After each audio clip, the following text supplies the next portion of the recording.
From the studio in Nitro, West Virginia, this is Unreasonable Doubt. It's a podcast about West Virginia University basketball. I'm Josh Witt. West Virginia went to Arizona this week to play their 6th and 7th game of the Big 12 schedule. 6-7? Huh? Stop. Just take that out. Are they still doing the 6-7? They are in Waco. I was watching Baylor TCU, and Baylor was stuck on 67, and I was looking behind the bench, and the people were doing the hand thing. I don't want, let's not do that. All right, clap. All right, here we go. Game 6 was the first road win. Game 7 was a beatdown. It was the highest point total given up today in regulation for WVU. Matter of fact, since Ross Hodge has been a Division I head coach, it's the most points he's given up in regulation. That's 2.5 seasons at the Division I level as a head coach.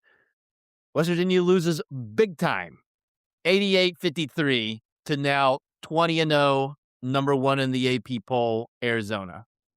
And West Virginia missed shots. Arizona's really good at defense, but West Virginia missed them close. They missed threes. I think there was some good looks there. Missed them. Missed a lot of shots.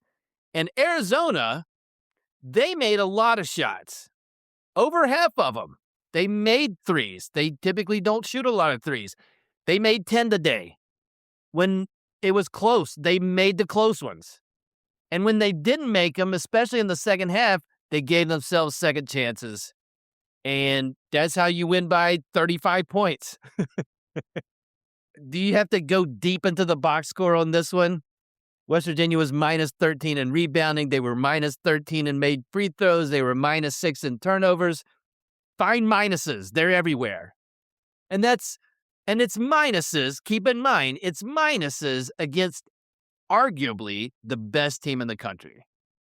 And Tommy Lloyd is a really good basketball coach. And I know this because West Virginia plays a certain style of defense where it's the no middle defense. And we see this all the time where a guy sags into the paint. And Tommy Lloyd, multiple times this game, screened the guy who was helping in the paint and allowed the guy from the corner to cut, catch a pass, uncontested, easy 2 points. That happened multiple times this game. I haven't seen other teams do that.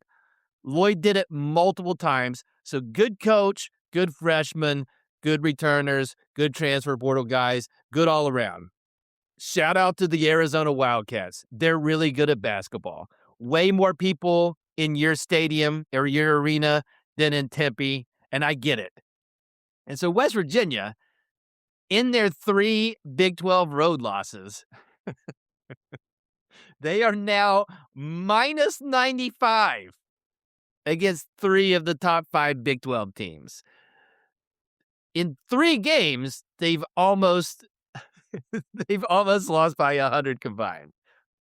So we can just, numbers don't always tell the story. Minus 95 tells a story. And the story is West Virginia is not a top 5 team in the Big 12. And it's not particularly close. And it doesn't have to be for Ross Hodge in year 1. And he's the 4th coach in 4 years and a whole new roster. Doesn't have to be. But it's not close. And those beatdowns on the road confirm this. What you're aiming for is like what Houston did today. Houston is the Terminator. They've won the Big 12 regular season championship every time they've played in the Big 12. They went to Texas Tech today and lost, but they were in the game throughout. They had a lead in the second half, and they lose in Lubbock. So there's probably steps in between minus 95 in 3 road games and what Houston is doing.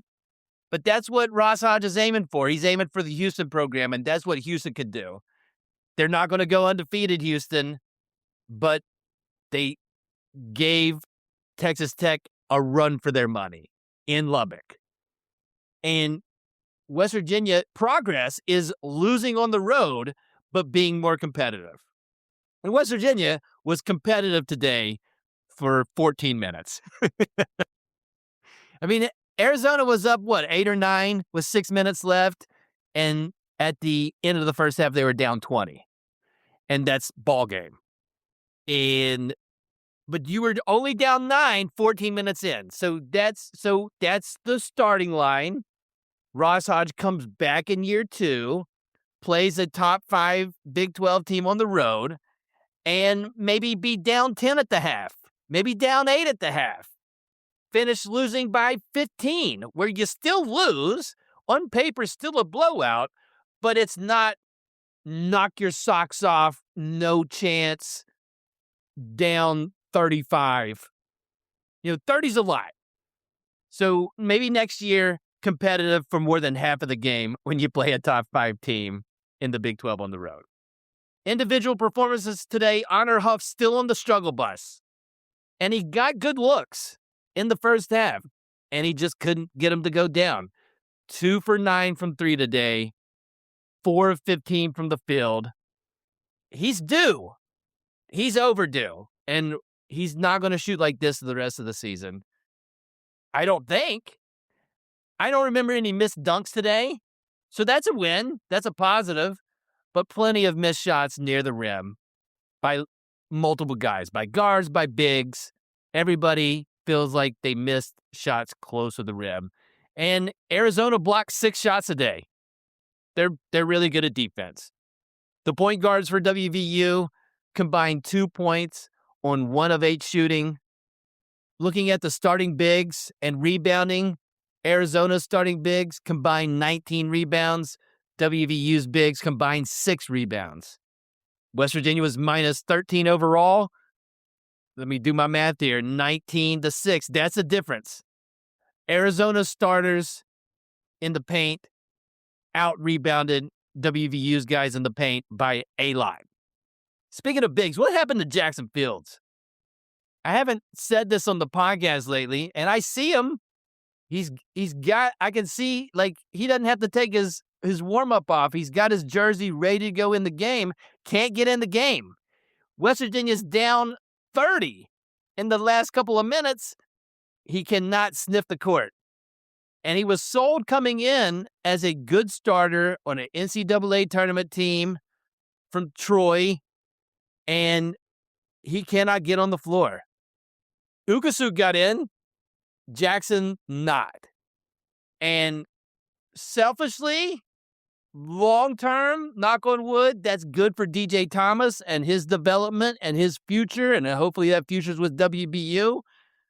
But you bring in senior transfer portal guys, I'm sure the idea is to play in your final season of eligibility. And I don't know. I don't know what's going on there. Is it an injury thing? Is it he's not on the injury, but it can't be an injury thing because he's not on the injury list. They'd put him on there, right? I think that's how it works. What's the good from this game? Well, nobody played more than 32 minutes. You'd like to have guys get some rest when you're blowing out another team, not getting blown out. But if you're sitting, win or lose, it still counts. So some extra rest and a big week coming up back at home. As much as Honor is struggling shooting, you don't want him making a bunch of threes in that second half to cut the lead to 18. Save those made threes for this coming week. Save them for Morgantown, Honor. So that I'm counting that as a good thing. Chance Moore was strong today. Arizona strong all around. Chance Moore did his thing. Drive with his left hand, get to the rim, had 2 and 1s today. He was in double-digit scoring after a few games, kind of silent on the offensive front.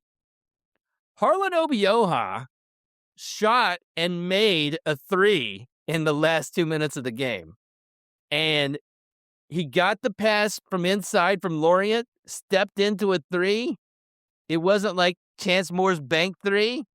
It looked good.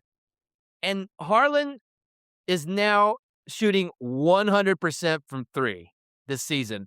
And I think that leads not only the NCAA, but the world in 3-point percentage for the 2025-2026 season. It doesn't get any better than 100%. And he might be tied for that, but he's He's tied at first.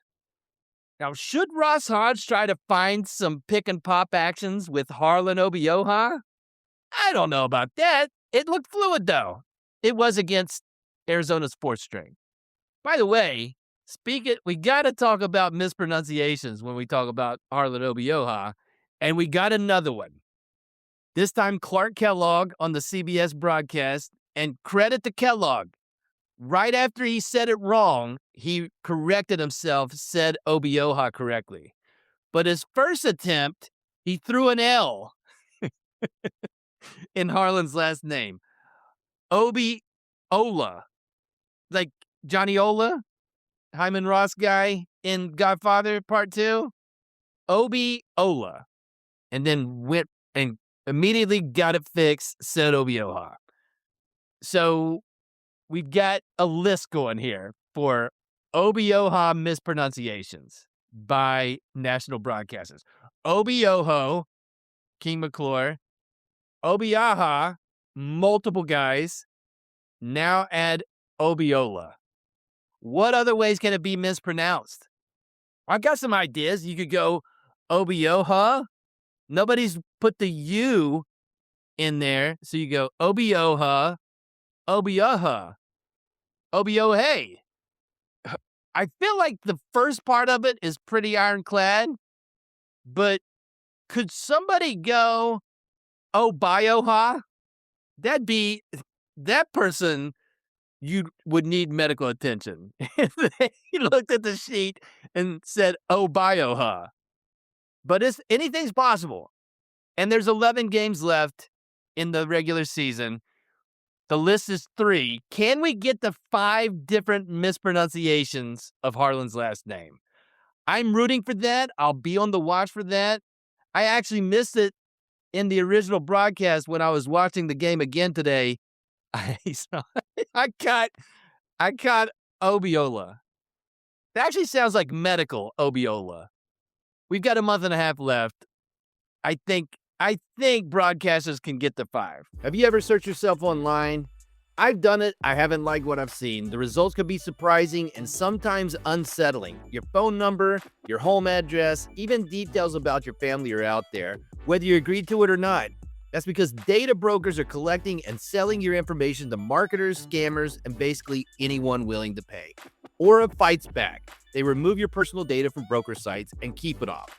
Aura also alerts you fast if your information shows up in a breach or on the dark web. And if your identity is ever stolen, you are backed by up to $5 million in insurance and 24/7 US-based fraud support to help you recover quickly. Right now, you can try Aura free for 14 days when you visit aura.com/remove. That is enough time for Aura to start removing your personal information from data broker sites. Sign up today at aura.com/remove and get the peace of mind that your privacy, identity, and finances are safeguarded. That's aura.com/remove. Certain terms apply. See the site for details. The other good news today, WVU's done with Arizona. Don't have to cross paths with them again unless it's in Kansas City. And you can see in the Big 12, there's clearly a top 5 in the Big 12. Kansas could be in that top 6 when Peterson's healthy. And West Virginia, if you just leave it to Iowa State, Houston, Arizona, BYU, and Texas Tech, if that's the top 5, West Virginia's played 4 of them. Well, they played 4 if you include Kansas. They haven't played Texas Tech. They haven't played BYU. Both teams come to Morgantown next month. So you just keep marking the hard ones off the list. And not that the other ones are easy. They're just not as hard as going to Tucson, going to Arizona, going to Ames. And the best news is that West Virginia takes this 35-point shellacking. It is softened by getting a win in Tempe on Wednesday. And you come back home with a 4-3 record in the Big 12 that puts you in the top half of the Big 12 standings with 11 games left. And there's still a path to the bubble. We're still there. We still can be on the path. Joe Lunardi He doesn't have West Virginia in his in column or first four out or next four out. And Joe Lunardi, as mentioned on this podcast, is not the end all be all bracketologist. He's just the most well known. But on his little one page Google Docs sheet that he shares with the world, West Virginia did make that sheet. So that is progress. Making the Lunardi sheet, while it doesn't get you in the bracket matrix, it gets you closer to the bracket matrix. And that's what you're looking for. And the path to keep getting mentioned on Joe Lunardi's PDF and to show up at other teams in the bracket matrix, that's still in the cards. West Virginia can still do that, but they've got some work to do. The other good news that came while West Virginia was in Arizona was what's going to happen next season. West Virginia announced as one of the 8 Big 12 teams that will participate in the Players Era Tournament in Las Vegas. That happens in November 2026. This is the tournament that kind of has taken a step above Maui and the Great Alaska Shootout and the Bahamas and all that. This is the one. And it's the one because NIL money goes to the teams that participate in the Players Era Tournament. And each team is guaranteed at least $1 million in NIL payout. So I believe Kelvin Sampson has said if you're giving us $1 million, we'll play in a parking lot. Just give us the $1 million. And Sampson's not wrong. And so it's nice to be in that field. Big 12 has 8 teams in this 32-team Players Era Tournament. The 8 Big 12 teams, WVU, Texas Tech, TCU, Kansas State, Baylor, Houston, Kansas, and Iowa State. So 1/4 of this field is Big 12, and it's because the Big 12 has a partnership with the Players Era Tournament and apparently has an equity stake in this tournament. Those are big words. I don't know exactly what that means, but it sounds important, and it guarantees 8 Big 12 teams in this thing every year. Now, how you do a 32-team midseason tournament, I don't know. Nobody's going to play 5 games in Las Vegas. That's like half of your non-conference schedule. I don't think they can swing that. They had 18 teams in the 2025 Players Era Tournament here a couple of months ago, and it was goofy because you could only play 3 games in that, and the teams deemed the finalists were determined by average margin of victory in their 2 games. So Iowa State, who was in the Players Era Tournament, was undefeated in that thing, not only didn't get a chance to win it, they didn't even get the 3rd place game because tiebreakers and rules, not because you go undefeated. So is that, again, the $1 million? So I'm sure Kelvin Sampson say, I don't care if you give us a trophy or not. We can be 1st place. We can be 32nd place. Are you cutting the check? Then we're there. And that is correct.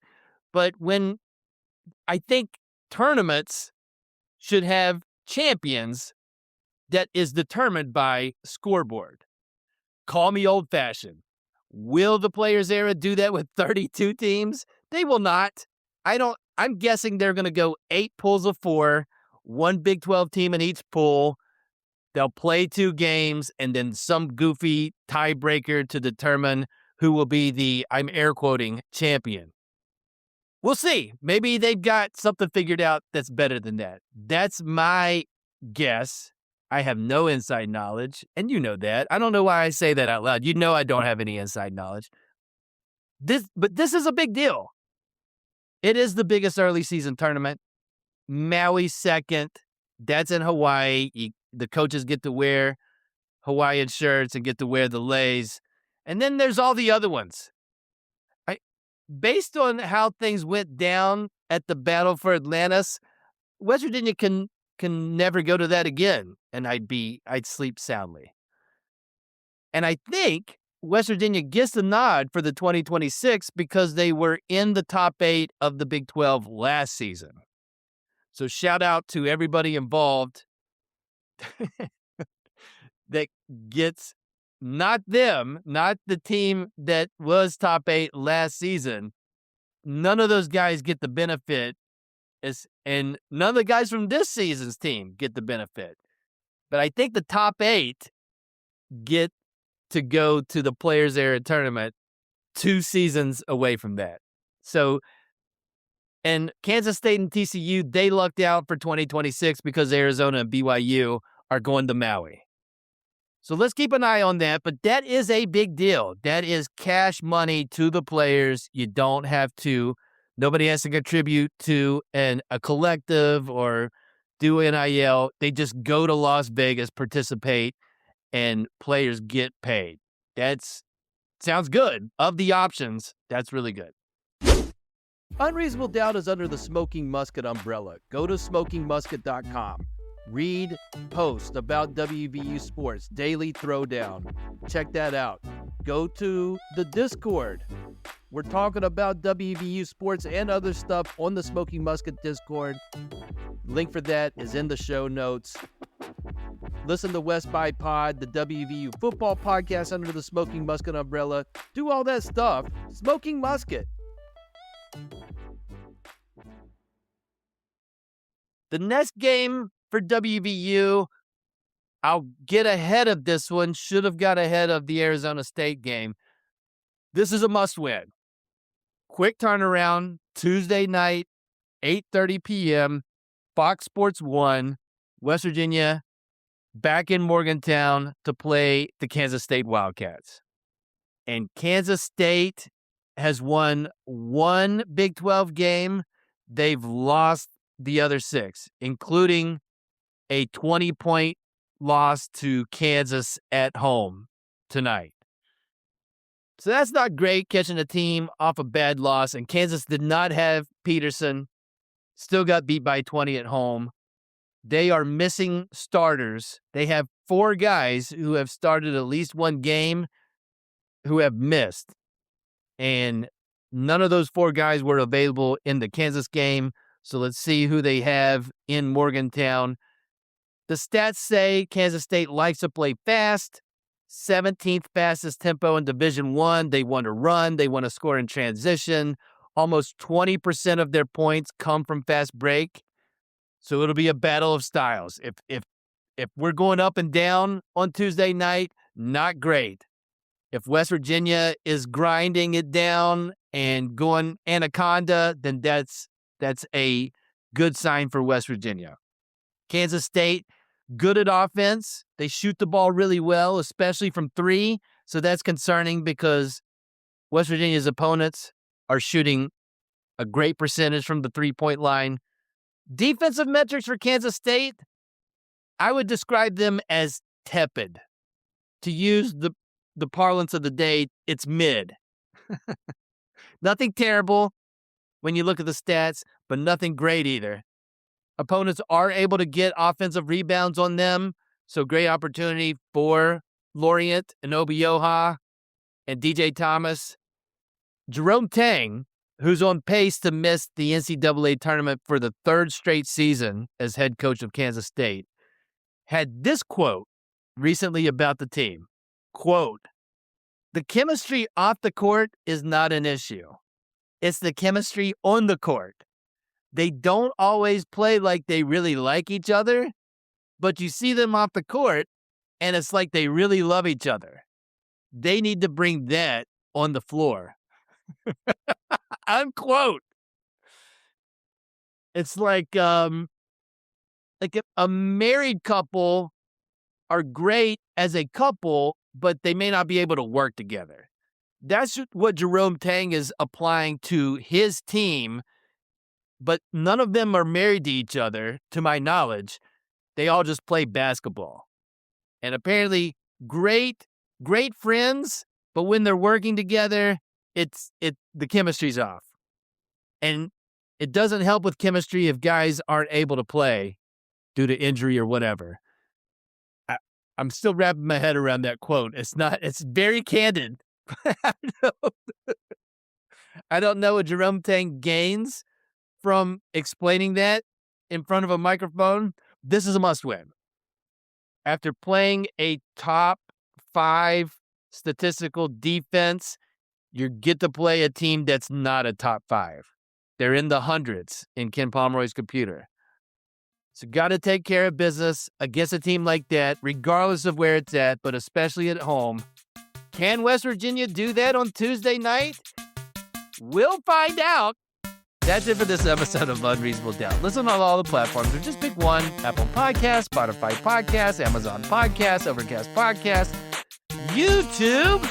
Until next time, I'm Josh Witt. WVU, for the 2025-2026 season, they have 13 wins and they have 7 losses.